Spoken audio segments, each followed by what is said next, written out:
One is orthodox all the time, every day, in every situation of life, or one is not really orthodox at all.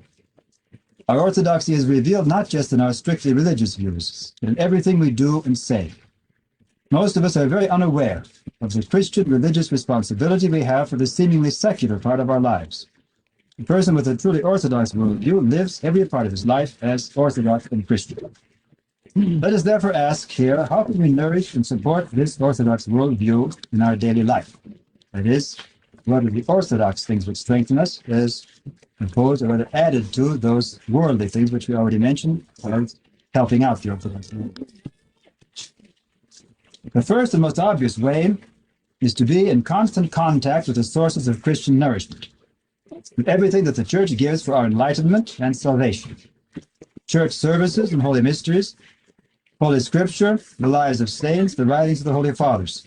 One must, of course, read books that are on one's own level of understanding and apply the Church's teachings to one's own circumstances in life. Then they can be fruitful in guiding us and changing us in the Christian way. But often these basic Christian sources do not have their full effect on us, or they don't really affect us at all, because we don't have the right Christian attitude towards them and towards the Christian life they're supposed to inspire. Let me say a word here about what our attitude should be if we are to obtain real benefit from them, and if they're going to be for us the beginning of a truly orthodox worldview. First of all, Christian spiritual food, by its very nature, is something which is living and nourishing. If our attitude towards it is only academic and bookish, we will fail to get the benefit it is meant to give. Therefore, if we read orthodox books, or are interested in orthodoxy only to gain information, or to show off our knowledge to others, we are missing the point. If we learn of the commandments of God and the laws of His Church, merely so we can be correct and judge the incorrectness of others, we are missing the point. These things must not merely affect our ideas, they must directly touch our lives and change them. Any time of great crisis in human affairs, such as the critical times right in front of us in the free world, it's a matter not of centuries or decades, it's a matter of a few years or months in front of us. It's critical times. In these times, those who place their trust in outward knowledge, in laws and canons and correctness, will be unable to stand. The strong ones then will be those whose orthodox education has given them a feel for what is truly Christian, those whose orthodoxy is in the heart and is capable of touching other hearts. Nothing is more tragic than to see someone who is raised in orthodoxy, has a certain idea of the catechism, has read some lives of saints, has a general outline of what orthodoxy stands for, understands some of the services, and then is totally unaware of what is going on around him.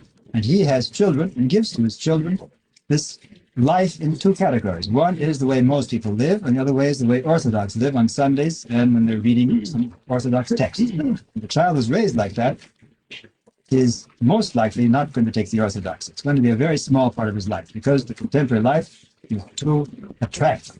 And too many people are going for it. It's too much a part of reality today, unless he's been really taught how to approach it, how to guard himself against the bad effects of it and how to take the good things which are in the world. Therefore, second point, our attitude beginning right now must be down to earth and normal. I say this in a time when everything has become very abnormal and weird. That is, our attitude must be applied to the real circumstances of our life. It cannot be a product of fantasy and escapism and refusal to face the often unpleasant facts of the world around us. If our orthodoxy is too exalted, too much in the clouds, it belongs in a hothouse and is incapable of helping us in our daily life, let alone saying anything for the salvation of those around us. Our world is quite cruel, and it wounds souls with its harshness. And we have to respond, first of all, with down-to-earth Christian love and understanding, leaving accounts of hesychasm and advanced forms of prayer to those capable of receiving them. So also our attitude must be not self-centered, but reaching out to those who are seeking for God and for a godly life. Nowadays, whenever there is a good-sized Orthodox community, the temptation is to make it into a society for self-congratulation and for taking delight in our Orthodox virtues and achievements, the beauty of our church buildings and furnishings, the splendor of our services, even the purity of our doctrine. But the true Christian life, ever since the time of the apostles, has always been inseparable from communicating it to others. An orthodoxy that is alive by this very fact shines forth to others. and there is no need to open a department of missions to do this. The fire of true Christianity communicates itself without this. If our orthodoxy is only something we keep for ourselves and boast about it, then we are the dead burying the dead, which is precisely the state of many of our Orthodox parishes today, even those that have a large number of young people, if they are not going deeply into their faith. It's not enough to say the young people are going to church, to ask what are they getting in church, what are they taking away from church. And if they are not making orthodoxy a part of their whole life, then it's not that much benefit from being in church. Likewise, another point, our orthodoxy must be loving and forgiving. There's a kind of hardness which has crept into Orthodox life today to say things like, that man is a heretic, don't go near him. Or that one is Orthodox, supposedly, but you can't really be sure. Or that one there is obviously a spy. It's apparently a common thing. Often we don't mean this too seriously, but the attitude is a very cruel one, and it can become very harsh. No one will deny that the church is surrounded by enemies today, or that there are some who stoop to taking advantage of our trust and confidence. But this is the way it has been since the time of the apostles, and the Christian life has always been something of a risk in this practical way. But even if we are sometimes taken advantage of, in fact, new Christians in places like Ghana and Africa, where they really take their Christianity seriously, and they read the gospel, they begin to act according to the gospel. They give themselves up. When someone hits them on the cheek, they turn the other cheek. They give away things without expecting anything in return.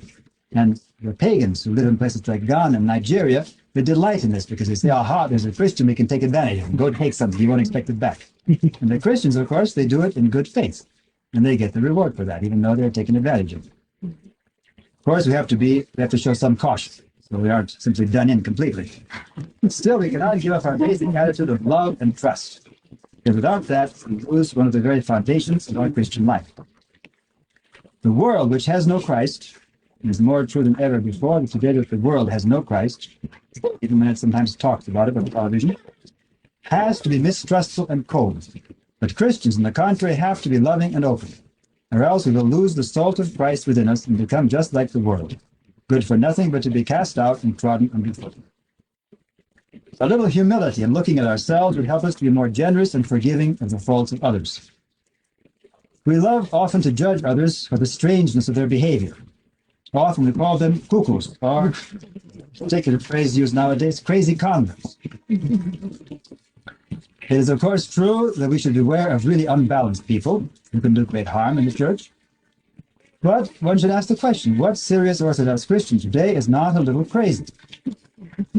We don't fit in with the ways of the world. If we do, in today's world, which has become so weird, we aren't serious Christians. A true Christian today cannot be at home in the world. He cannot help but feel himself and be regarded by others as a little crazy. Finally, our Christian attitude must be what, for want of a better word, I would call something which is very unfashionable today, innocent. Today, the world places a high value on sophistication, on being worldly wise, on being a professional. Orthodoxy places no value on these qualities. They kill the Christian soul. And yet these qualities constantly creep into the church and into our lives. How often one hears enthusiastic converts, especially, express their desire of going to the great Orthodox centers, the cathedrals and monasteries where sometimes thousands of the faithful come together. Everywhere the talk is of church matters, and one can feel how important orthodoxy is after all. That is, orthodoxy is a small drop in the bucket when you look at the whole of society, but in these great cathedrals and monasteries, there's so many people that it seems as though it's a really important thing. It makes us feel important. And how often one sees these same people in a pitiful state after they have indulged their desires, returning from these great Orthodox centers, sour and dissatisfied, filled with worldly church gossip and criticism, anxious above all to be correct and proper and worldly wise about church politics. In a word, they have lost their innocence, their unworldliness, being led astray by their fascination with the worldly side of the church's life. In various forms, this is a temptation to everyone today in the church, and we must fight it by not allowing ourselves to overvalue the externals of the church, but always returning to the one thing needful, Christ and the salvation of our souls from this wicked generation. We do not need to be ignorant of what goes on in the world and in the church. In fact, for our own self-defense, we have to know something of it. But our knowledge must be practical and simple and single-minded, not sophisticated and not worldly.